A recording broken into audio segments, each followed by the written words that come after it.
చేయాలని తెలంగాణ రైతుల సంఘం తరఫున విజ్ఞప్తి చేస్తున్నా.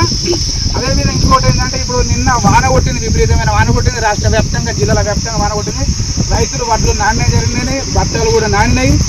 ఈ యొక్క నాణ్య వడ్లను కూడా గవర్నమెంట్ ఎట్లా అంటే ఎలాంటి కోత లేకుండా ఇవి నాణ్యనవి విప్పునవి ఇవి ఖరాబ్ అవుతున్నాయని ఎలాంటి ఇబ్బంది లేకుండా రైతులను ఇబ్బంది పెట్టకుండా ప్రతి ఇత్తు కానీ ప్రతి గింజ కానీ ప్రభుత్వం కొని రైతులకు సహకరించాలి అని మేము తెలంగాణ రైతులకు సందర్భం చెబుతున్నాం. ఎందుకంటే రైతులు ఇప్పుడు పరదలు తెచ్చుకొని ఎన్ని కప్పినా కానీ అవి గాడుపు దుమారాన్ని కానీ వానకు కానీ అవి ఆగలేవు, అన్ని పరదలు మనకు దొరకలేవు, టైంకి దొరకలేవు. కాబట్టి నాణ్యన అడ్డను కూడా ప్రభుత్వం ఎలాంటి షరతులు లేకుండా కొని రైతులకు సహకరించాలని తెలంగాణ రైతుల సంఘం తరఫున ఈ యొక్క రైతుల తరఫున ప్రభుత్వాన్ని డిమాండ్ చేయడం జరుగుతుంది.